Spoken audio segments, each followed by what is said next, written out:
Hello again. It's time for another video from me because it's time for the next round of iReady Diagnostics. You may actually end up seeing this video twice because it's about both math and reading, and you need these things on your mind before you take each test. To start, let's talk about this fact.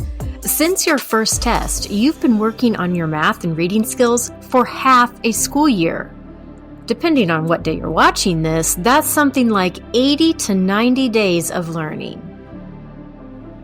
So after all that learning, your second diagnostic score should be higher than your first. That just makes sense, right? What are some reasons that your score could end up lower? Well, maybe you were an amazingly lucky guesser on your first test and your score came out higher than it should have, and you can't guess that well again.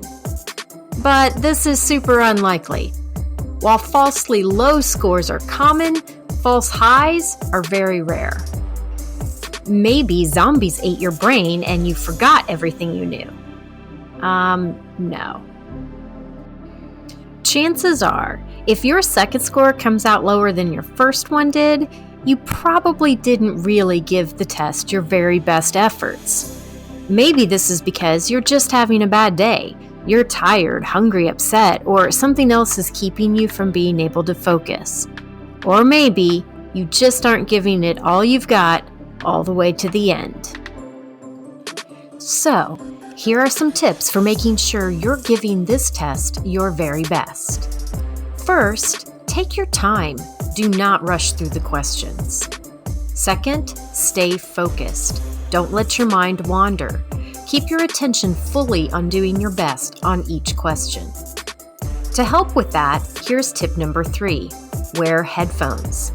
There are some portions of the test that will have audio you need to hear, but it also just helps you block out outside noise and distractions. Number 4, read carefully.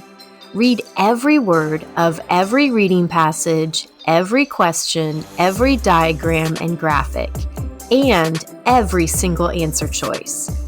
It helps me to whisper read out loud so I'm seeing and hearing the words. Give that a try very quietly. And number 5, use scratch paper. Whether it's your math or reading diagnostic, having a piece of paper handy to write out ideas, work problems, or take notes as you read will help. As you take your test, keep in mind the score you need to beat, your score from the first diagnostic in August.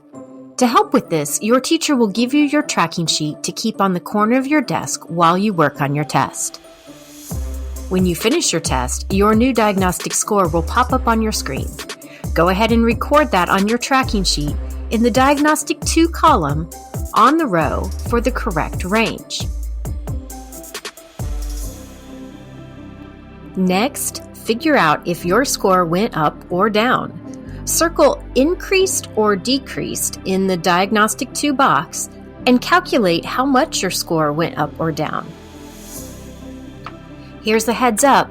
If your score goes down by more than a few points, if you receive a rush alert on your teacher's report, or if it is clear that you just are not putting in good effort, you will need to retake your test. Trust me on this. It will be much better to just give it your very best on the first try than to have to do it all over again. Sometimes students know they didn't score as high as they could have, and they actually want a retake. If you feel you could have done better and want to try again, talk to your teacher. So let's do this. I know you've grown your math and reading skills. It's time to prove it.